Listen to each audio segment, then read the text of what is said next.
Ukraine has found a weak spot in Russia's transport system. Several drones over Moscow have caused a transport collapse at the country's largest airports.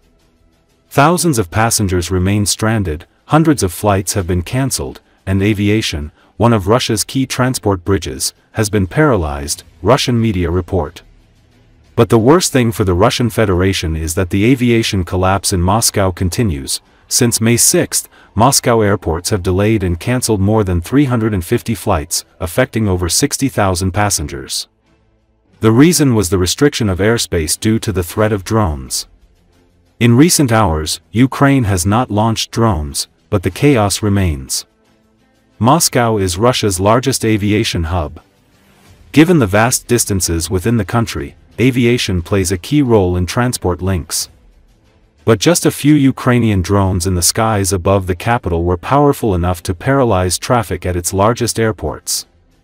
Since May 6, the problems have affected Sheremetyevo, Domodedovo and Vnukovo.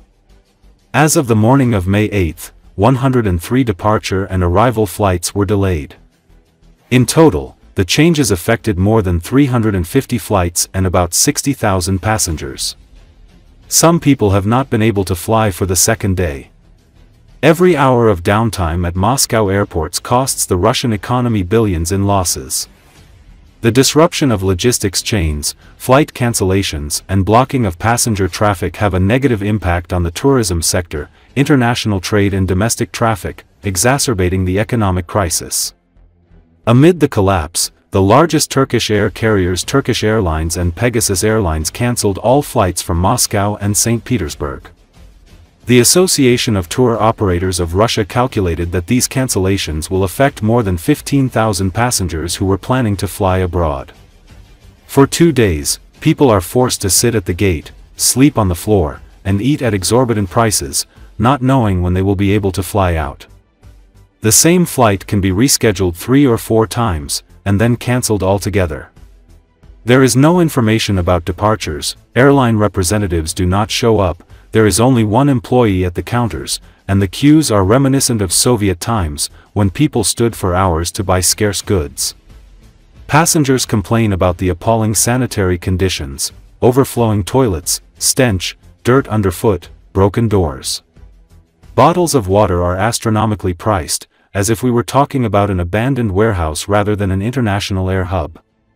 The problems did not pass by high-ranking officials of the presidential administration, who were unable to get into the business lounges. There were no seats. They had to wait in the common area on the floor, like ordinary passengers, facing chaos on an equal basis with everyone else. The transport collapse in Moscow led to disruptions at other Russian airports. Delays and cancellations affected Barnaul, Gorno-Altaysk, Kemerovo, Krasnoyarsk, Novosibirsk, Norilsk, Omsk and Tomsk due to late arrivals of planes from the capital. According to the Ministry of Transport's forecast, Moscow airports should return to their normal schedule by 1800 hours Moscow time, but given the scale of the chaos, a full restoration of operations looks doubtful.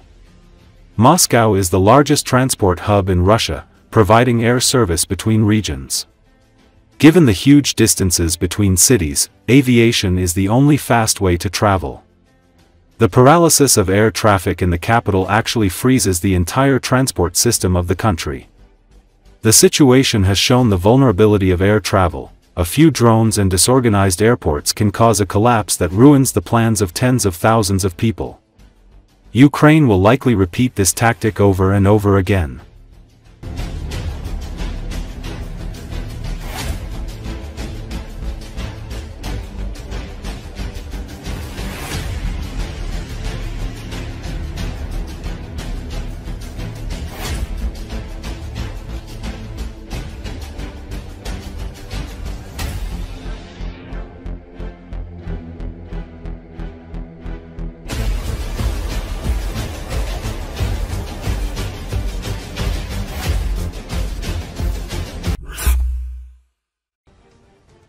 The aggressor country is urgently changing its plans regarding propaganda events timed to coincide with May the 9th. Following the massive attack by Ukrainian drones on Russian territory, a wave of cancellations of events planned for the said date has begun in the Russian Federation, Verstka writes. The restrictions affected at least Moscow, the Moscow region, the Vladimir, Lipetsk, Vologda regions, and Mordovia. Thus, in Yegoryevsk, the memorial service for the victims was moved from the cemetery to the church for safety reasons. In Ramenskoye, a school performance was cancelled, and in the Pavlovsky Posad district, evening concerts were cancelled, while car rallies and flower-laying ceremonies were retained. In the Vladimir region, the Immortal Regiment March and an evening concert have been cancelled in Kirzach due to the threat of a UAV crash. Similar measures have been taken in the Lipetsk region, where events have been postponed indefinitely and some events have been transferred to an online format. In Mordovia, the gala concert has been postponed to May the 15th, officially due to internet restrictions. In the Vologda region, bad weather was cited as the reason for postponing the events. In addition, performances by Russian artists who were unable to fly out of the Russian capital due to flight delays are being cancelled. Recall, Russia's defense ministry has claimed its air defenses destroyed about 524 Ukrainian drones in a single day during what is called the most massive drone attack to date. The figure came after pro-war Russian military bloggers reported a record drone and missile assault on Russia overnight into May the 7th. The Z-affiliated Telegram channel Vovovda Veshchet stated that 447 long-range drones and missiles had struck Russia between the evening of May the 6th and early hours of May the 7th. The bloggers described it as the largest drone attack since the start of Russia's full-scale invasion of Ukraine.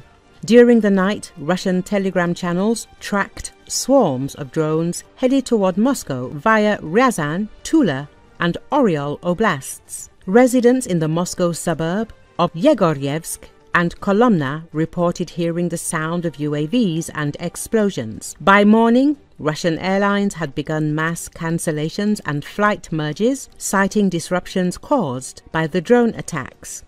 Andriy Kovalenko, head of Ukraine's Center for Counteracting Disinformation at the National Security and Defense Council, said a number of high-value targets within Russia's military-industrial complex had been hit.